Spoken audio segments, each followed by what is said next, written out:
1894 সালে আমি আর শার্লক যেসব তদন্তে একসাথে কাজ করেছি তার বিবরণ লেখা পাণ্ডুলিপির 3টে মোটা মোটা খণ্ডের দিকে যখন তাকাই, তখন যে সমস্ত কেস নিজগুণেই আকর্ষণীয় এবং একই সাথে যার মধ্যে দিয়ে আমার বন্ধুর বিশেষ ক্ষমতা দুর্দান্তভাবে প্রকাশ পেয়েছে, সেগুলিকে বেছে নেওয়া সত্যিই আমার পক্ষে খুব শক্ত হয়ে ওঠে। পাতা উল্টাতে উল্টাতে চোখে পড়ল রেড লিচ ও ব্যাংকার ক্রসবির নৃশংস মৃত্যুর বিরক্তিকর কাহিনী। বিখ্যাত স্মিথ মর্টিমার সংক্রান্ত কেসটিও এই একই সময়ের। তাছাড়া এর পাশাপাশি রয়েছে বুলেভার্ডের খুনি হুরেতকে খুঁজে বের করা এবং গ্রেফতারের কেস। এই কেসের সাফল্যের পর হোমস ফরাসি প্রেসিডেন্টের নিজের হাতে সই করা একটা থ্যাংক ইউ লেটার এবং order of the legion of honour খেতাব পেয়েছিল। এই যে কোনো একটিকে নিয়েই আজকের গল্প শুরু করা যেতে পারে, তবে আমার মনে হয় সব দিক বিবেচনা করলে ইয়ক্সলি ওল্ড প্লেসের ঘটনার মতো এত ইন্টারেস্টিং এবং বৈচিত্র্যময় কেস এই পাণ্ডুলিপির মধ্যে আর পাওয়া যাবে না। তরুণ উইলবি স্মিথের শোচনীয় মৃত্যু ছাড়াও এই ঘটনার সঙ্গে যুক্ত ছিল পরবর্তীকালের এমন সব ঘটনা প্রবাহ যা এই অপরাধের কারণ সম্পর্কে আশ্চর্য রকমের আলোকপাত করেছিল।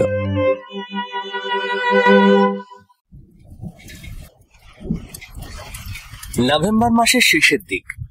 প্রচন্ড ঝড়ের তাণ্ডব শুরু হয়েছে বিকেল থেকেই, তাই সারাটা সন্ধে আমি আর শার্লক চুপচাপ বসেছিলাম।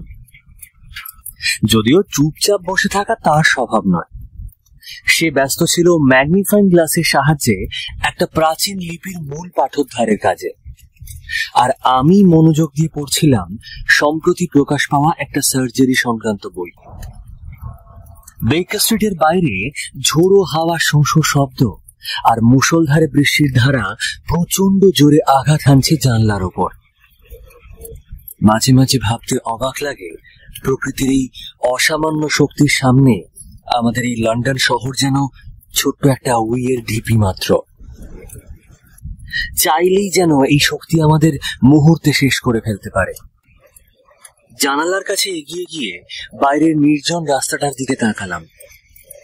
মাঝে মাঝে বাতির আলো কর্দমাক্ত রাস্তা ও ফুটপাতকে দৃশ্যমান করে তুলছে। অক্সফোর্ড স্ট্রিটের দিক থেকে একটি মাত্র ঘোড়ার গাড়ি সেই পথ বেয়ে ছুটে আসছে। ম্যাগনিফাইং গ্লাসটা এক পাশে রেখে হাতের কাগজটা মুড়ে হোমস বলল, ওয়াটসন, ভাগ্য ভালো যে আজ রাতে আমাদের বাইরে কোথাও বেরোতে হয়নি। একদিনের পক্ষে যথেষ্ট কাজ করা হয়ে গেছে, বুঝলে? এতে চোখের উপর বড্ড চাপ পড়ে। যতদূর বুঝতে পারছি 15 শতাব্দীর শেষ দিক থেকে চার্চের কাজকর্মের যে বিবরণ পাওয়া যায় তার চেয়ে ইন্টারেস্টিং আর কিছুই হতে পারে না। বলতে বলতে জানলার দিকে এগিয়ে এসেছিল সে। আরে আরে ওয়াটসন, এ কি? তখনই তার এই মন্তব্য। বাতাসের গর্জনের মধ্যে দিয়ে ভেসে এলো ঘোড়ার খুরের শব্দ।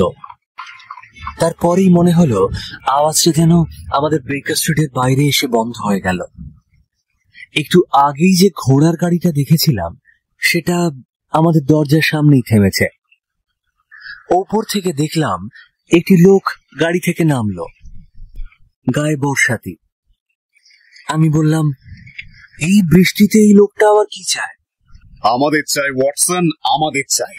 আর আমরা চাই ওভারকোট, কমফর্টার, পা ঢাকা জুতো এবং আবহাওয়ার সঙ্গে লড়াই করবার যত রকম ব্যবস্থা মানুষ আবিষ্কার করেছে সে সবকিছু। আরেকটু ওয়েট করো। আরে গাড়িটা যে চলে গেল ফাটাফাটি। তাহলে এখনো আশা আছে। আমাদের যাবার দরকার থাকলে লোকটি নিশ্চয়ই গাড়িটাকে আটকে রাখতো। দৌড়ে যাও ভাইয়া, দরজাটা খুলে দাও। হলের আলোটা যখন আমাদের মাঝরাতের গেস্টের ওপর পড়ল তখন তাকে চিনতে অসুবিধে হলো না। স্কটল্যান্ড ইয়ার্ডের ইয়াং ডিটেকটিভ স্ট্যানলি হপকিন্স। এর আগে হোমস বেশ কয়েকবার তার কাজে আগ্রহ দেখিয়েছে। হপকিন্স সাগ্রহে জিজ্ঞেস করল, উনি আছেন তো? ওপর থেকে হোমসের কণ্ঠস্বর ভেসে এলো, ওপরে উঠে এসো ভাইয়া, ব্যাপারটা তো সিরিয়াস মনে হচ্ছে। তাড়াতাড়ি করে হপকিন্স সিঁড়ি বেয়ে উঠে এলো। বাতির আলো পড়ে তার রেনকোট চকচক করছে। ভেজা রেনকোটটা ছাড়তে আমি তাকে সাহায্য করলাম, আর হোমস ফায়ারপ্লেসের কাঠগুলোকে আরেকটু নেড়ে চেড়ে দিল। বলল, হপকিন্স এবার এগিয়ে এসে এই আগুনের সামনেটায় বসো, হাত পাগুলো গরম করে নাও, আর এই নাও চুরুট। আর এরকম রাতে ডাক্তারের একটা প্রেসক্রিপশন আছে, লেবু আর গরম জল। ওয়াটসন, তুমি ব্যবস্থা করবে তো? হ্যাঁ, এই তো। গুড। তারপর বলো হপকিন্স, এত ঝড় জল মাথায় করে যখন এসেছো তখন কেসটা যে গুরুতর সেটা বুঝতেই পারছি, বলো। সত্যি তাই মিস্টার হোমস, সারাটা দিন ভীষণ ব্যস্ত ছিলাম। আচ্ছা, আগে একটা কথা বলুন, আজকের যে কোনো কাগজের লাস্ট এডিশনে ইয়ক্সলি কেসটার ব্যাপারে কি আপনার কিছু চোখে পড়েছে? না ভাই, আজ আমি 85 শতাব্দীর পরবর্তী সময়ের কোনো কাগজই দেখিনি। খুব ছোট খবর, একটাই মাত্র প্যারাগ্রাফ, তাও ভুল তথ্যে ভর্তি। কাজেই দেখেননি, ভালোই করেছেন। আমার মুখ থেকেই না হয় শুনুন। আমি একেবারে উঠে পড়ে লেগেছি কেসটা নিয়ে, বুঝলেন। ঘটনাটা ঘটেছে কেন্টে, চ্যাথাম থেকে 7 মাইল দূরে, আর স্টেশন থেকে ওই মাইল 3 হবে। টেলিগ্রামটা পাই 3:15 দিকে। ইয়ক্সলি ওল্ড প্লেসে পৌঁছই 5টায়। ভালো করে তদন্ত করি, তারপর শেষ ট্রেন ধরে ফিরে আসি চেরিং ক্রস স্টেশনে, আর সেখান থেকে গাড়ি নিয়ে সোজা এখানে। তার মানে কেসটার সম্পর্কে এখনো পরিষ্কার কোনো ধারণা করতে পারো না, তাই তো? ধারণা? দূর মশাই, তার ধারণা, অর্থ, মাথা মুন্ডু কিছুই বুঝতে পারিনি। যতদূর বুঝতে পেরেছি, ব্যাপারটা ভীষণ জট পাকানো, বুঝলেন। এরকম কেস আগে কখনো হাতে আসেনি আমার। অথচ শুরুতে মনে হয়েছিল কেসটা এতই সহজ যে এখানে ভুল হতেই পারে না। কিন্তু এখন অপরাধের কোন রকম মোটিভও খুঁজে পাচ্ছি না। ভাবতে পারছেন মিস্টার হোমস, একটা লোক মারা গেছে বা খুন হয়েছে, এটা তো জলের মতো পরিষ্কার। কিন্তু কেউ তার কোনো ক্ষতি কেন করবে, তার কারণটাই কিছুতেই বোঝা যাচ্ছে না। হোমস চুরুট ধরিয়ে চেয়ারে হেলান দিল। ব্যাপারটা একটু খুলে বলো তো, শুনি। হ্যাঁ, শুনুন। ঘটনাগুলি মোটামুটি খুবই পরিষ্কার, এখন শুধু সেগুলোর অর্থ জানতে চাই। আমি যতটুকু বুঝেছি, গল্পটা এই রকম। কয়েক বছর আগে একজন বয়স্ক ভদ্রলোক ইয়ক্সলি ওল্ড প্লেস নামে গ্রামের এই বড় বাড়িটা কেনে। বাড়ি কেনার সময় তার নাম তিনি বলেন প্রফেসর কোরাম। লোকটি পঙ্গু, অর্ধেক সময় বিছানাতেই কাটান, আর বাকি সময়টা হয় লাঠিতে ভর দিয়ে বাড়ির চারপাশে ঘুরে বেড়ান, আর না হলে বাথ চেয়ারে বসে বাগানে হাওয়া খান। বাগানের মালি তার চেয়ারটা ঠেলে নিয়ে বেড়ায়। প্রতিবেশীরা সবাই ভদ্রলোককে বেশ পছন্দ করে, তার বাড়িতে আসা যাওয়াও রয়েছে। আর তাছাড়া ওই অঞ্চলে প্রফেসর কোরাম বেশ পণ্ডিত লোক বলেই সুপরিচিত। মাত্র 2 জনকে নিয়ে তার সংসার, মিসেস মাকার নামে একজন বয়স্ক হাউসকিপার আর একজন পরিচারিকা, নাম সুজ্যান টার্লটন। যবে থেকে উনি এখানে এসেছেন, এই 2 জন ভদ্রমহিলা তার সাথেই রয়েছেন, আর ওদের দেখে বেশ ভালো মানুষ বলেই মনে হয়। প্রফেসর কিছু একটা পাণ্ডিত্যপূর্ণ বই লিখেছেন, আর সেজন্য বছরখানেক আগে তার একজন সেক্রেটারির প্রয়োজন হয়। প্রথমে যে 2 জন চাকরিতে বহাল হয়, তাদের কাজ ভালো লাগেনি প্রফেসরের, তাই খুব বেশি দিন চাকরিতে টিকতে পারেনি তারা। কিন্তু 3য় জন আসার পর তার মনে হয় ওর কাজের জন্য এর থেকে উপযুক্ত কেউই হতে পারে না। ইউনিভার্সিটি থেকে পাশ করে বেরিয়েই প্রফেসর কোরামের কাজে যোগ দেন এই 3য় জন, অর্থাৎ মিস্টার উইলবি স্মিথ। বয়স বেশ কম, তরুণ যাকে বলে। তার কাজ ছিল সারা সকাল প্রফেসরের ডিকটেশন লিখে নেওয়া, আর সন্ধ্যাবেলাটা কাটতো পরের দিনের কাজের জন্য প্রয়োজনীয় বইপত্র ও লেখালেখি খুঁজে। একটা ব্যাপার খুব ইন্টারেস্টিং, ছোটবেলায় আপিংহামে থাকাকালীন অথবা কেমব্রিজে পড়াকালীন এই উইলবি স্মিথ কোনো ঝামেলায় কখনো জড়ায়নি। ওর বিরুদ্ধে কেউ কখনো কোনো অভিযোগ পর্যন্ত করেনি। আমি তার সার্টিফিকেট, কাগজপত্র ইত্যাদি সব ঘেঁটে দেখলাম। প্রথম থেকেই সে ছিল ভদ্র, শান্ত, পরিশ্রমী। তার মধ্যে এতটুকু খুঁত আপনি খুঁজে পাবেন না মিস্টার হোমস। অথচ ভাগ্যের পরিহাস দেখুন, এত ভালো একটি ছেলে আজ সকালে প্রফেসরের পড়ার ঘরে যেভাবে মারা গেছে সেটাকে নৃশংস একটা খুন ছাড়া আর কিচ্ছু বলা যেতে পারে না। জানলার বাইরে বাতাসের গর্জন সমানেই চলেছে। হোমস ও আমি আগুনের কাছে আরো এগিয়ে গিয়ে বসলাম, আর তরুণ ইন্সপেক্টর হপকিন্স ধীরে ধীরে পয়েন্ট ধরে ধরে তার অত্যাশ্চর্য কাহিনী আমাদের শোনাতে লাগলো। সারা ইংল্যান্ড খুঁজে বেড়ালেও ইয়ক্সলি ওল্ড প্লেসের মতো এরকম একটা আত্মকেন্দ্রিক এবং বাইরের প্রভাবমুক্ত বাড়ি আপনি পাবেন বলে আমার মনে হয় না। মাঝে মাঝে একটা গোটা সপ্তাহ এরকম যায় যে বাড়ির কেউ হয়তো বাগানের গেটের বাইরেই পা দিল না। প্রফেসর তার নিজের কাজেই ডুবে থাকেন, আর কোনো দিকেই তার লক্ষ্য নেই। আর মিস্টার স্মিথও এই অঞ্চলের কাউকেই সেভাবে চেনেন না, কাজেই তার জীবনযাত্রাও প্রফেসরের মতোই। মহিলা দুজনেরও বাইরের জগতের প্রতি কোনো আগ্রহ নেই। মালি মার্টিমার প্রফেসরের বার্থ চেয়ারটা টেনে নিয়ে বেড়ায়। সে একজন রিটায়ার্ড সৈনিক, বয়স হয়েছে, বাড়ি কৃমিময়, চমৎকার মানুষ। সে বাড়ির মধ্যে থাকে না, বাগানের একদম শেষ প্রান্তে একটা 3 রুম কটেজ তার জন্য বরাদ্দ।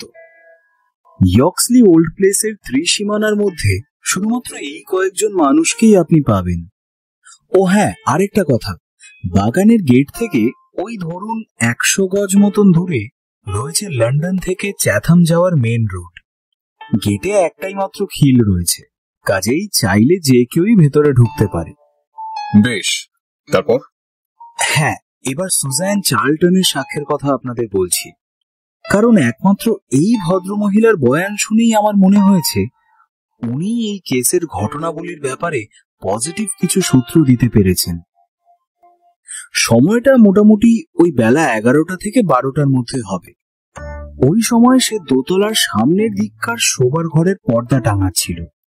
প্রফেসর কোরাম তখন বিছানায় শুয়ে, কারণ ওয়েদার খারাপ হলে তিনি দুপুরের আগে খুব একটা বিছানা ছেড়ে ওঠেন না। আর হাউসকিপার মহিলাটি বাড়ির পিছন দিকে কিছু কাজে ব্যস্ত ছিল। উইলবি স্মিথ ছেলেটি তার শোবার ঘরেই ছিল, সেটাকেই সে বসবার ঘর হিসেবে ব্যবহার করে। কিন্তু পরিচারিকাটি মানে সুজান ছেলেটির পায়ের শব্দ শুনে বুঝতে পারে যে ঠিক সেই মুহূর্তে সে করিডোর পেরিয়ে ঠিক তার নিচের স্টাডি রুমে নেমে গেল। হ্যাঁ, নিজের চোখে সে দেখেনি বটে, কিন্তু তার বক্তব্য অনুযায়ী স্মিথের দ্রুত ও দৃঢ় পায়ের শব্দ সে চেনে। স্টাডি রুম থেকে দরজা বন্ধ করার শব্দ সে শোনেনি, কিন্তু মিনিট খানেক পরেই নিচের সেই ঘরেই একটা ভয়ঙ্কর চিৎকার শোনা যায়। চিৎকারটা এতই জোরালো ও কর্কশ এবং এতই নাকি অদ্ভুত ও অস্বাভাবিক যে সেটা কোনো পুরুষের চিৎকার না মহিলার তা নিশ্চিত করে সে বলতে পারছে না। পর মুহূর্তেই বেশ জোরে কিছু একটা পড়ার শব্দ শোনা যায়, আর তারপরেই সব চুপচাপ। সুজান কিছুক্ষণ পাথরের মতো দাঁড়িয়ে থাকে, তারপরেই সাহস ফিরে পেয়ে সিঁড়ি দিয়ে ছুটে নেমে যায়। আচ্ছা, তখন কিন্তু স্টাডি রুমের দরজা বন্ধ ছিল। সেই গিয়ে খুলল, সে দেখে ভেতরে স্মিথ মেঝে পড়ে আছে। প্রথমে সে কোনো আঘাতের চিহ্ন দেখতে পায়নি, কিন্তু তাকে ধরে তুলতে গিয়েই দেখে গলার নিচ থেকে রক্ত পড়ছে। তার গলার ক্ষতটা ছোট হলেও বেশ গভীর। ক্যারোটির ধমনীটা কেটে একেবারে দুফালা হয়ে গেছে।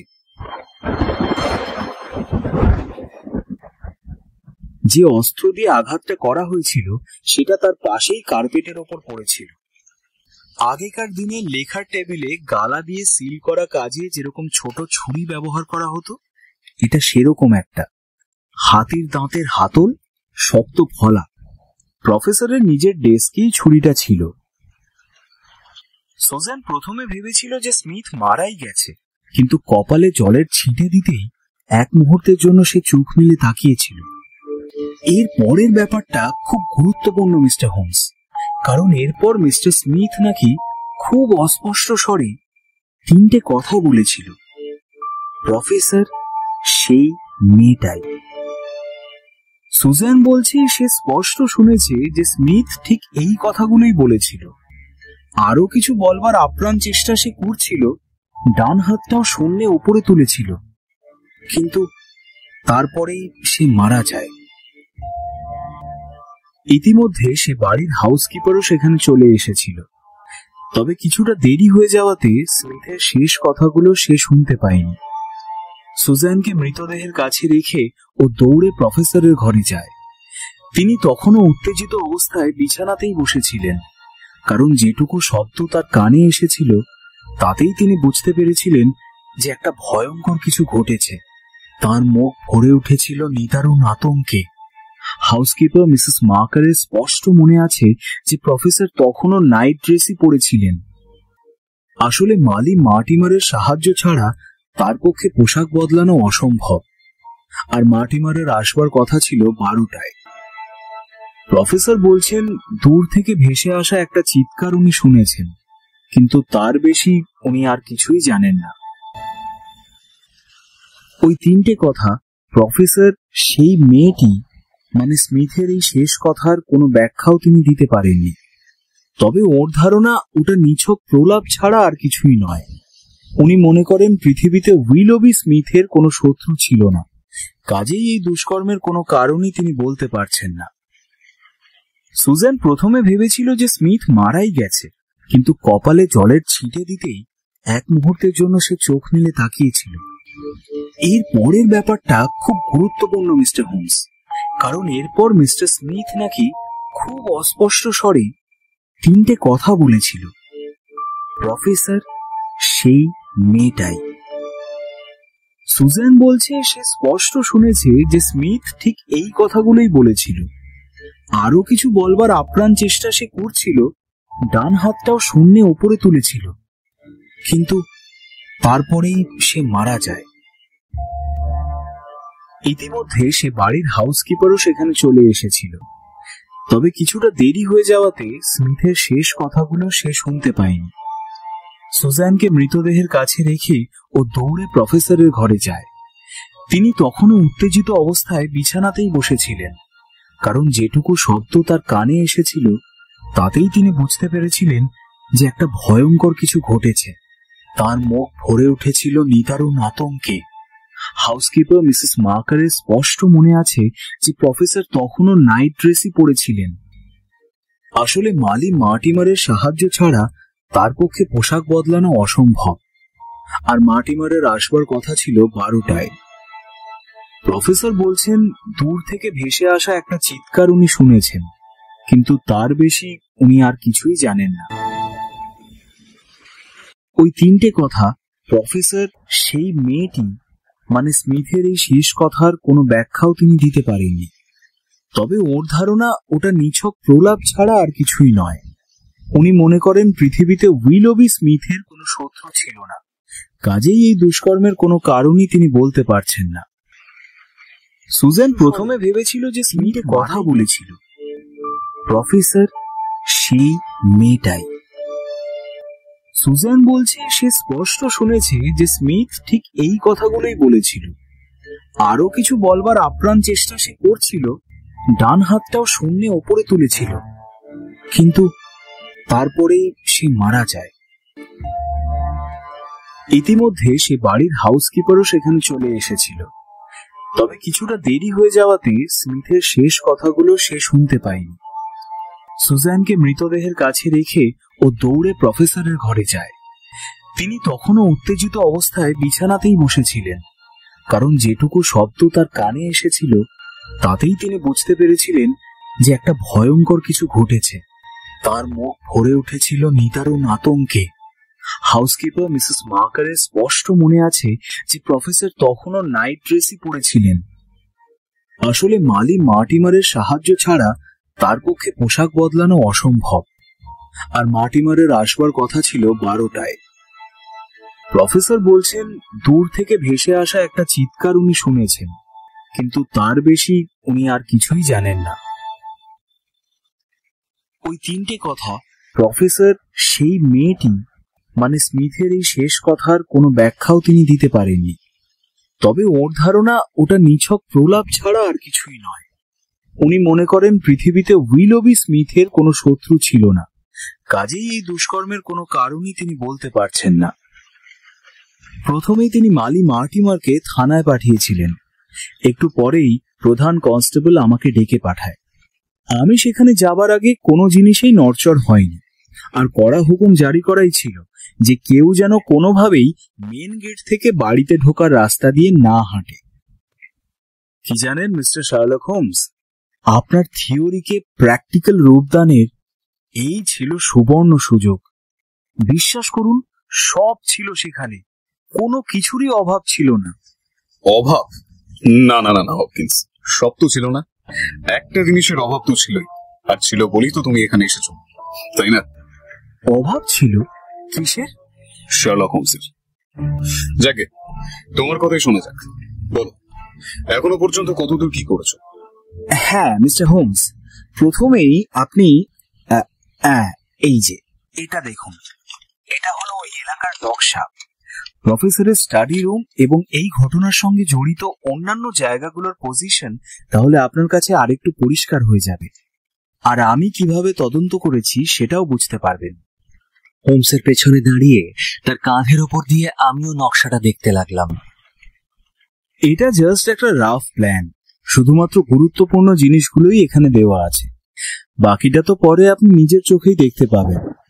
প্রথমেই যদি ধরে নেওয়া যায় যে হত্যাকারী বাইরে থেকে বাড়ির ভিতরে ঢুকেছিল, তাহলে প্রশ্ন হলো সে কোন পথে ঢুকেছিল। এখানে কিন্তু সে বলতে আমি পুরুষ বা নারী কোনো সম্ভাবনার কথাই বাদ রাখছি না। হ্যাঁ, তো যাই হোক, আমি নিশ্চিতভাবে বলতে পারি সে নিশ্চয়ই বাগানের পথে এসে পিছনের দরজা দিয়ে ঢুকেছিল, কারণ সেখান থেকে পড়ার ঘরে যাবার সোজা রাস্তা রয়েছে। এই যে এই জায়গাটা দেখুন, আর অন্য যে কোনো পথে আসা তার জন্য ভীষণ জটিল হয়ে যাচ্ছে। আর এই একই পথে সে পালিয়েছে, কারণ বাকি দুটো বের হবার পথের একটা আটকে ছিল সুজেন, কারণ সে তখন স্মিথের চিৎকার শুনে দৌড়ে সিঁড়ি দিয়ে নামছিল, আর অন্য পথটা সোজা প্রফেসরের শোবার ঘরে। সুতরাং বুঝতে পারলাম ওই বাগানের রাস্তাতেই যত রহস্য লুকিয়ে আছে। সম্প্রতি বৃষ্টি হওয়ার জন্য মাটির রাস্তাটা কাদা প্যাঁচ প্যাঁচে হয়েছিল, তাই পায়ের ছাপ খুঁজে পাওয়ার সম্ভাবনাও ছিল যথেষ্ট। কিন্তু ভালো করে পরীক্ষা করে বুঝতে পারলাম অপরাধী খুব সতর্ক, বুদ্ধিমান এবং দক্ষ, কারণ পথের ওপর পায়ের কোনো ছাপই নেই মশাই। অবশ্য পথের পাশের ঘাসের ওপর দিয়ে যে কেউ হেঁটে গেছে সেটা পরিষ্কার বোঝা যাচ্ছে, আর সে ইচ্ছে করেই এভাবে হেঁটেছে যাতে পায়ের ছাপ না পড়ে। সুস্পষ্ট কোনো ছাপ বা সেরকম কিছু আমি পাইনি ঠিকই, কিন্তু ঘাস মাড়িয়ে যাবার চিহ্ন রয়েছে। কাজেই এটা আমি হলফ করে বলতে পারি যে কেউ একটা তো সেখান দিয়ে গিয়েছে, আর সেই হচ্ছে আমাদের খুনি, কারণ মালি বা অন্য কেউ সেদিন সকালে ওদিক দিয়ে যায়নি, আর বৃষ্টিটা হয়েছিল রাতের দিকে। এক সেকেন্ড, ওই পথটা কোন দিকে গেছে? মেন রোডের দিকে। কতটা লম্বা? তা ধরুন 100 গজের মতো তো হবে। পথটা যেখানে বাগানের দিকের গেটটা পার হয়েছে সেখানেই তো পায়ের ছাপ দেখতে পেতে। না, আসলে সেই জায়গায় রাস্তাটার ওপর টালি পাতা রয়েছে। মানে বড় রাস্তার দিকে? না না, ভিতরের দিকে। আসলে বৃষ্টি হলে ওই বাগানের গেটের কাছে জল কাদা ভর্তি হয়ে যায়, তাই টালি বসানো হয়েছে। আচ্ছা, ঘাসের উপর যে ছাপগুলো দেখেছো সেগুলো আসার না যাওয়ার? না, মানে সেটা তো বলা অসম্ভব, অত পরিষ্কার করে কিছুই বোঝা যাচ্ছিল না। আর পাটা বড় না ছোট? না, সেটাও তো বোঝা যায়নি। আসলে ঘাসগুলো মারানো দেখে বুঝতে পেরেছি ওখানে পা ফেলা হয়েছে, ব্যাস এইটুকুই। অধৈর্য হয়ে একটা বিরক্তিসূচক শব্দ করলো হোমস। বলল, তারপর থেকেই তো মুষলধারে বৃষ্টি হয়ে চলেছে। 15 শতাব্দীর ওই পাণ্ডুলিপির অর্থ উদ্ধার করতে যত না কষ্ট হয়েছে তার চেয়ে কঠিন হবে ওই পায়ের ছাপ থেকে আততায়ীকে খোঁজা। ঠিক আছে, কি আর করা যাবে। আচ্ছা হকিন্স, তুমি যে কিছুই করতে পারোনি এ ব্যাপারে নিশ্চিত হওয়ার পর তুমি কি করলে? মিস্টার হোমস, আমার কিন্তু মনে হচ্ছে যে অনেক কিছুই আমি করতে পেরেছি। যেমন ধরুন, আমি এটা জেনেছি যে কেউ একজন বাইরে থেকে খুব সাবধানে সবার অলক্ষ্যে বাড়িতে ঢুকেছিল। এরপর করিডোরটা পরীক্ষা করে দেখলাম সেখানে নারকেল দড়ির মাদুর পাতা থাকায় কোনো পায়ের ছাপ পড়েনি। তখন স্টাডি রুমে ঢুকলাম। ঘরে আসবাবপত্র খুবই সামান্য। একটা বড় লেখার টেবিল রয়েছে, যেটা সবার আগে চোখে পড়ে। টেবিলের সঙ্গে আটকানো একটা দেরাজ রয়েছে, সেখানে আবার দুটো ড্রয়ার। ড্রয়ারগুলো বোধহয় সবসময় খোলাই থাকে, মানে চাবি থাকে না কোন। শুনলাম ওতে দামি জিনিস কিছু রাখা হয় না। হ্যাঁ, বেশ কিছু দরকারি কাগজপত্র দেরাজে ছিল, কিন্তু তাতেও কেউ হাত দেয়নি। প্রফেসরও বলছেন যে কিছুই খোয়া যায়নি, কাজেই কোনো রকম ডাকাতি যে হয়নি সেটাও নিশ্চিত। বলে যাও। হ্যাঁ, এবার আসি ছেলেটির মৃতদেহের প্রসঙ্গে। মৃতদেহটা ছিল দেরাজের কাছে, ঠিক সেটার বাঁ দিকে, আর আঘাতের চিহ্নটা ছিল গলার ডান দিকে, পিছন থেকে সামনে। কাজেই এটাকে কোনোভাবেই আত্মহত্যা বলা যাবে না, যদি না সে ছুরিটার উপর পড়ে গিয়ে থাকে। হ্যাঁ ঠিক, এই কথাটা আমারও মনে হয়েছিল জানেন, কিন্তু ছুরিটা পাওয়া গিয়েছিল মৃতদেহ থেকে কয়েক ফুট দূরে, তাই সেটা মনে হয় না সম্ভব। তারপর অবশ্য ছেলেটি মারা যাওয়ার আগে যে কথাগুলো বলেছিল সেটা আমাকে ভাবাচ্ছে। ও হ্যাঁ, সবচেয়ে গুরুত্বপূর্ণ প্রমাণ হলো এই জিনিসটা। এই দেখুন।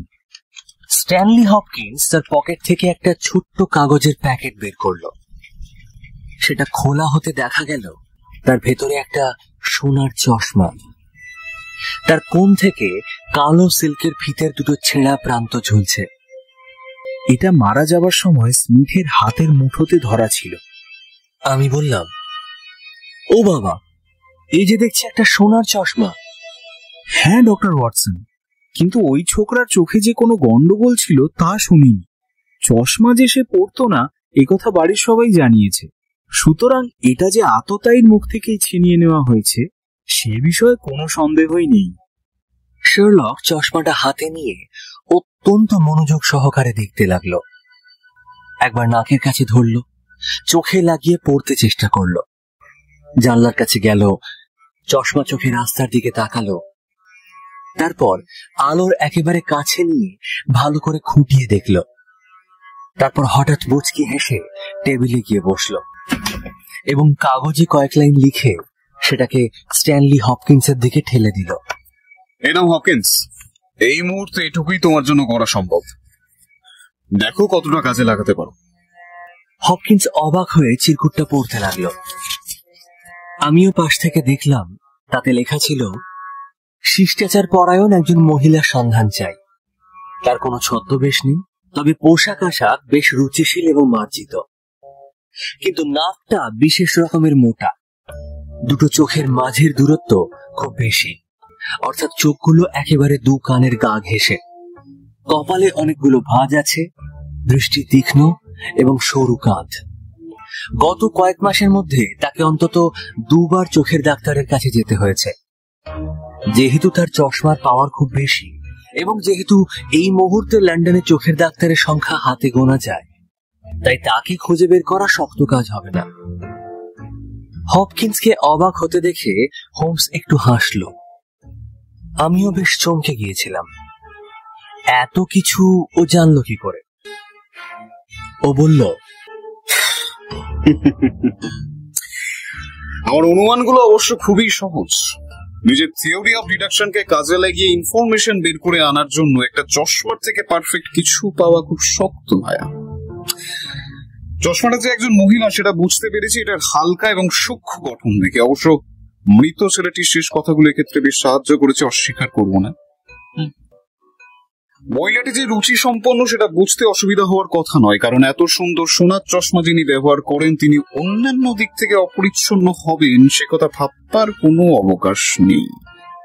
চশমাটা তোমরা পড়লেই বুঝতে পারতে যে চশমার মাঝের ক্লিপটা তোমাদের নাকের পক্ষে একটু বেশি চওড়া লাগবে। সুতরাং এটা খুব ক্লিয়ার যে ভদ্রমহিলার নাকের গোড়াটা বেশ চওড়া।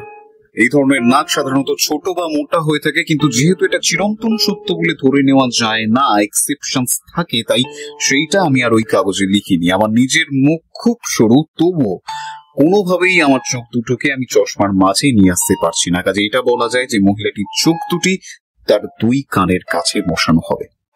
ওয়াটসন, চশমাটা হাতে নিলেই বুঝতে পারবে এর কাজগুলো কিন্তু কনকেভ অর্থাৎ অবতল, এবং এর পাওয়ারও খুব বেশি। ভেবে দেখো, সারা জীবন যে মহিলার দৃষ্টিশক্তির উপর এত চাপ পড়েছে তার চোখে মুখে এর প্রভাব পড়বেই।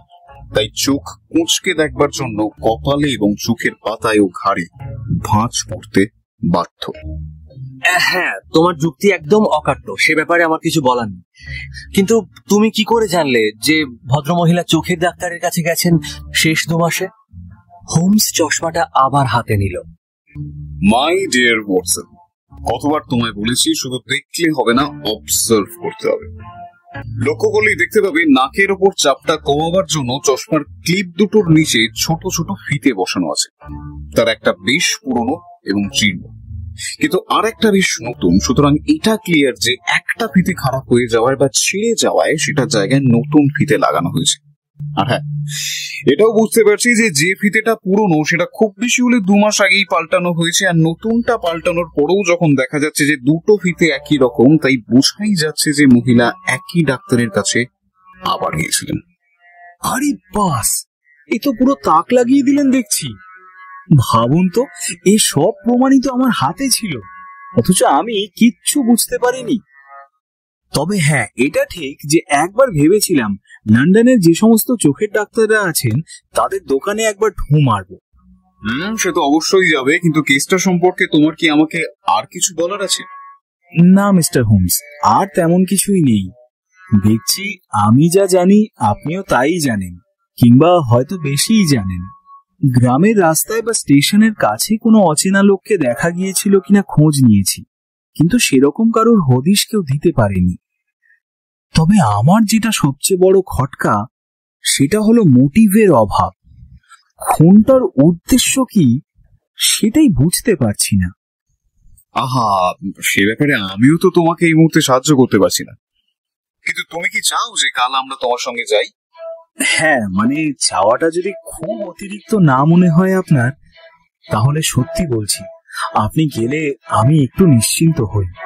কাল সকাল 6টায় চেরিং ক্রস স্টেশন থেকে চ্যাথাম যাওয়ার একটা ট্রেন আছে, সেটা যদি ধরতে পারি তাহলে ধরুন ওই 8টা থেকে 9টার মধ্যে আমরা ইয়ক্সলি ওল্ড প্লেসে পৌঁছে যাব। গুড, তাহলে আমরা ওই ট্রেনেই যাবো না হয়? তোমার এই কেসের বেশ কিছু পয়েন্ট আমার কিন্তু খুব ইন্টারেস্টিং লাগছে। এটাই কাজ করতে পারলে আমার নিজেরই ভালো লাগবে।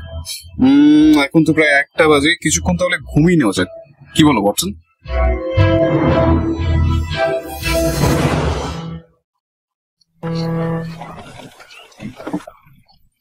পরদিন সকালে ঝড় থেমে গেল, কিন্তু আমরা যখন বেরোলাম তখনও খুব শীত।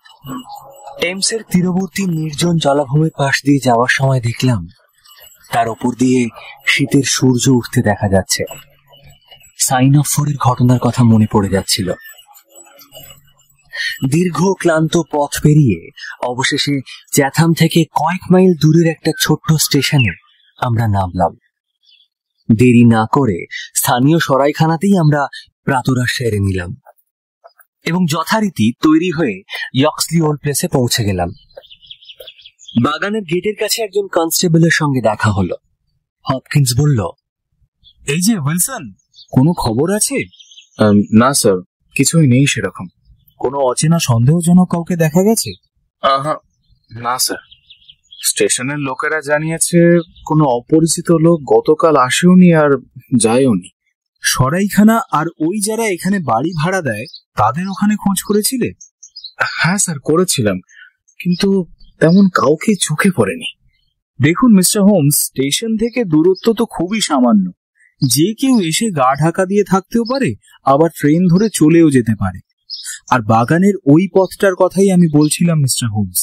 আমি আবার বলছি স্যার, গতকাল এ রাস্তায় কোনো পায়ের ছাপ ছিল না। ঘাসের ওপর কোন পাশে দাগ ছিল? এই পাশে স্যার।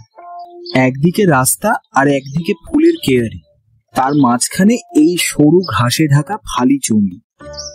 এখন কোনো দাগ যদিও দেখতে পাচ্ছি না, কিন্তু কাল স্পষ্ট দেখেছিলাম। ঘাসের সীমা বরাবর ঝুঁকে পড়ে হোমস বলল, হ্যাঁ, কেউ একজন হেঁটে গেছে।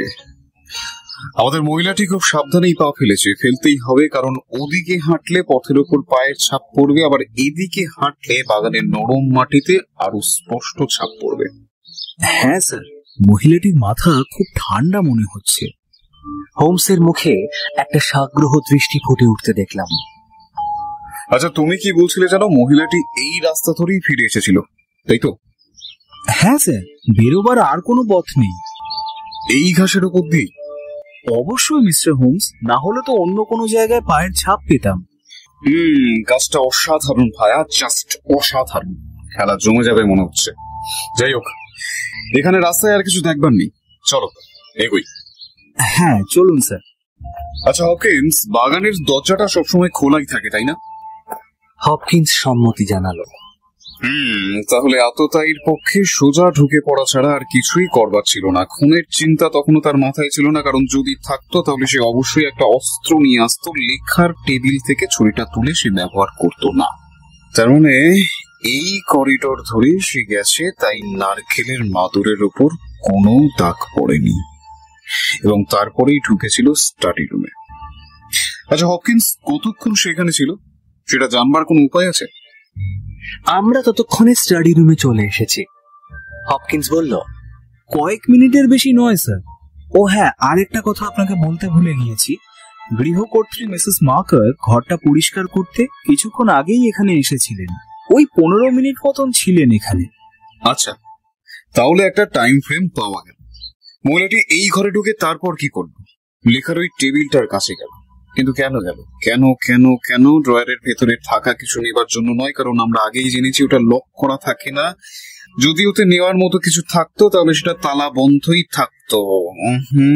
না, তার লক্ষ্য ছিল ওই কাঠের দেরাজটা।